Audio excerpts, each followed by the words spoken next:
BNP সরকারের বিরুদ্ধে অসম্ভব ঘটনা সম্ভব হয়ে গেছে।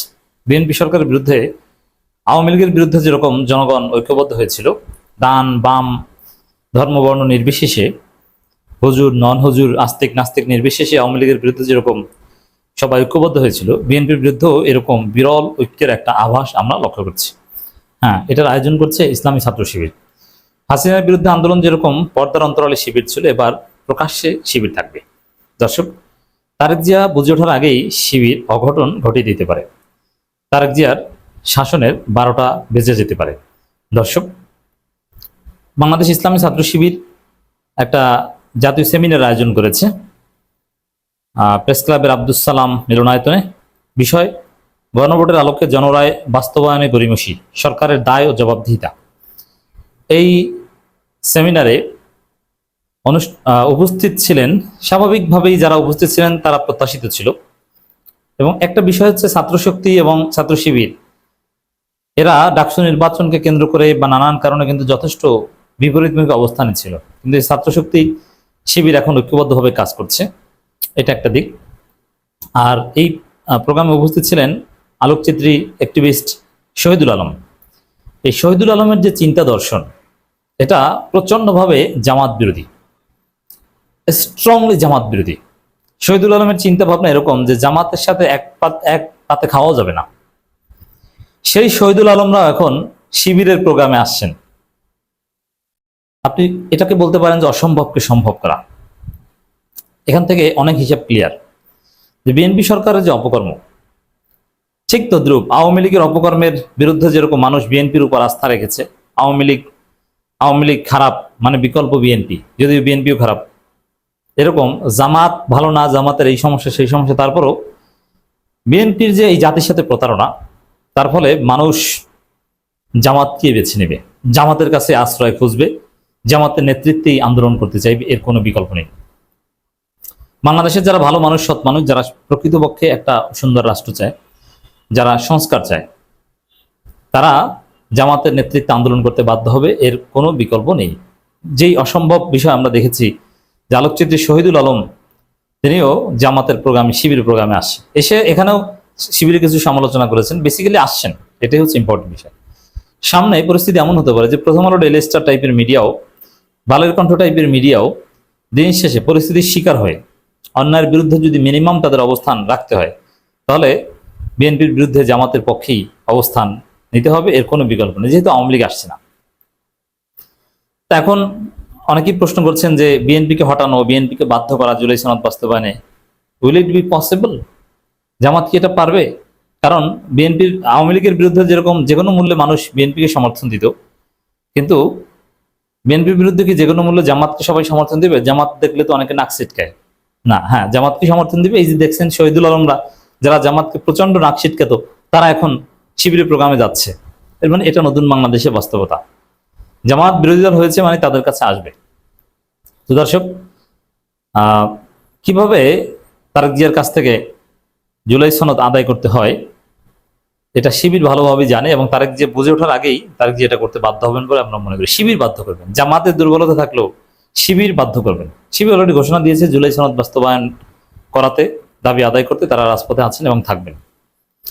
আপনারা জানেন যে শনিবার থেকে যে আন্দোলন শুরু হচ্ছে, সে আন্দোলনের নেতৃত্বে জামাত নেতৃত্বে 11 দলীয় জোট, কিন্তু সরকারকে বাধ্য করার যে মূল হিসাব নিকাশ, এটা তারেক জিয়া শিবিরের মাধ্যমে হবে। দর্শক, জুলাই সনদ নয়, সামগ্রিক সংস্কার বিরোধিতা করছে সরকার, শিশির মনির, এবং সরকারের বিরুদ্ধে যত ন্যারেটিভ, এগুলোর মূল নির্মাতা হবেন অ্যাডভোকেট শিশির মনির। অতএব আমি তো মনে করি যে অদূর ভবিষ্যতে জুলাই সনদ বাস্তবায়ন করতে বাধ্য হওয়ার আগে, যেহেতু আন্দোলনের কারণে বাধ্য হবেন, আন্দোলন দমন করার কিছুটা চেষ্টা সরকার করবে, যদিও দিন শেষে এটা তাদের জন্য ব্যাকফায়ার করবে এবং তাদের পতন ত্বরান্বিত হবে, যার ফলে আন্দোলন দমন করার কিছু চিন্তা করবে এবং প্রাথমিকভাবে কিছু চেষ্টা করবে। তখন শিশির মনিরকে গ্রেপ্তার করতে পারে। শিশির মনির যেভাবে বিএনপির সমস্ত যুক্তি জয়বাংলা করে দিচ্ছেন, মানুষকে যেভাবে বোঝাচ্ছেন বিএনপির প্রতারণা, কাগজে কলমে হাতে কলমে, এতে শিশির মনিরকে নানান ভুয়া মামলা দিয়ে বা নানানভাবে হয়রানি করে তাকে গ্রেপ্তার করতে পারে এবং হয়রানি করতে পারে। আমি যথেষ্ট আশঙ্কা প্রকাশ করছি। কারণ এক একটা সেমিনারে, ফেসবুক পোস্টে, সাংবাদিক সম্মেলনে যেভাবে শিশির মনির বোমা ফাটাচ্ছেন, এবং সালাউদ্দিন আহমেদদেরকে যেভাবে ধরে দিচ্ছেন, তাতে শিশির মনিরদের গ্রেপ্তার হতে হবে যদি বিএনপি দমন পীড়নের দিকে যায়। In the long run BNP দমন পীড়ন করতে পারবে না, চাইলেও করতে পারবে না, কিন্তু শর্ট টার্মে কিছু চেষ্টা করতে পারে। তাই প্রথম দিকে যাদের উপর ঝড় আসবে তাদের মধ্যে শিশির মনির উইল ওয়ান অফ দেম। এখানে শিশির মনির কথা স্পষ্ট যে সামগ্রিক সংস্কার বিরোধিতা করছে সরকার। ছাত্র শিবির আয়োজিত গণভোটের আলোকে জনরায় বাস্তবায়নে গরিমসি সরকার দায় ও জবাবদিহিতা, এর মানে শিবির জবাব আদায় করে ছাড়বে। শেষক সেমিনারে সুপ্রিম কোর্টের সিনিয়র আইনজীবী মোহাম্মদ শিশির মনির বলেন, বর্তমান সরকার জনরায়ের প্রতি সম্মান প্রদর্শনের পরিবর্তে নানাবিধ দ্বিচারিতামূলক আইনি ব্যাখ্যা দাঁড় করাচ্ছে। তারা শুধু জুলাই সনদের বিরোধিতাই নয়, তাদের সামগ্রিক কর্মকাণ্ডের মধ্য দিয়ে তারা মূলত সংস্কারের বিপক্ষে একটি শক্তিশালী অবস্থান নিয়েছে। দর্শক এখানে দেখেন, এখানে এমপি ছিলেন, বেশ কয়েকজন এমপি এই সেমিনারে বক্তব্য দিয়েছেন, এবং ব্যারিস্টার এমপি, ব্যারিস্টার নজিব মোমেন, শহীদুল আলমের মতো আন্তর্জাতিক খ্যাতি সম্পন্ন ইন্টারন্যাশনাল অ্যাক্টিভিস্ট ছিলেন, আর অনেক বিখ্যাত ব্যক্তি ছিলেন। কিন্তু সবার ঊর্ধ্বে শিশির মনিরের বক্তব্যই সবচেয়ে বেশি আলোচিত হচ্ছে। এর মানে শিশির মনির একাই 100। দর্শক,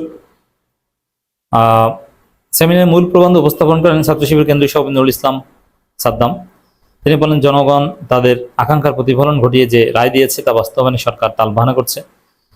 যে কোনো গণতান্ত্রিক ব্যবস্থায় জনরায়ের অমর্যাদা করার পরিণতি শুভ হয় না। অনতিবিলম্বে জনগণের ম্যান্ডেট অনুযায়ী পদক্ষেপ না নিলে সরকারকে ইতিহাসের কাঠগড়ায় দাঁড়াতে হবে।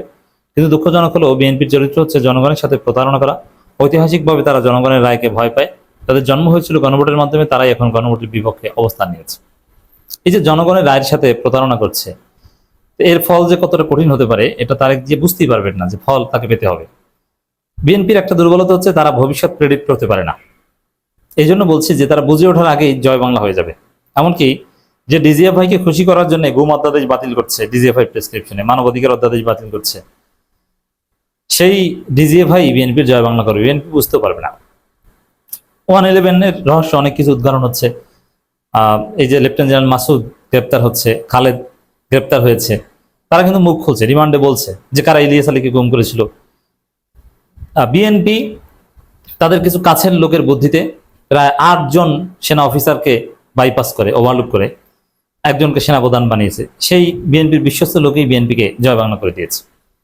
হয়তো বিএনপি যাদের বুদ্ধিতে এখন চলছে, যাদের বুদ্ধিতে জনগণের রায়ের বিরুদ্ধে অবস্থান নিয়েছে এবং সংস্কারের বিরুদ্ধে অবস্থান নিয়েছে, তারাই বিএনপিকে জয় বাংলা করবে। বিএনপির ইতিহাস এটাই, নিজেদের মাধ্যমে নিজেরা মারা খাওয়া। তারেক রহমানকে যারা মেরেছিল 111 সরকারের সময়, যারা কোমরের হাড্ডি ভেঙে দিয়েছিল, তারা কিন্তু তারেক রহমানের আত্মীয় এবং খুব কাছের লোক ছিলেন। ব্যক্তিগত বিভিন্ন বিষয় নিয়ে কিছু একতলাপ এবং ঝগড়া হয়েছিল, তার প্রতিশোধ নিয়েছেন, যদিও এখন তারেক রহমান প্রতিশোধ দিচ্ছেন। শিশির মনির তার বক্তব্যে নানান দিক তুলে ধরেন। তিনি বলেন, 72 সংবিধান তৈরি হওয়ার পর প্রতিটি ক্ষমতাসীন দল সাংবিধানিক ভাবে নিজেদের সুবিধা মতো ব্যাখ্যা ও পরিবর্তন করে একটি স্থায়ী সংকট তৈরি করেছে। দীর্ঘদিন ধরে আমরা যেন চোর পুলিশ খেলার মতো এই বৃত্তে ঘুরপাক খাচ্ছি। বিএনপি তাদের 31 দফায় এখন ভুলে গেছে, কারণ 31 দফার প্রথম দফায় সংবিধান সংস্কার কথা আছে, এখন সংবিধান সংস্কারের দিকে হাঁটছে না, তারা সংবিধান সংশোধন করতে চায়।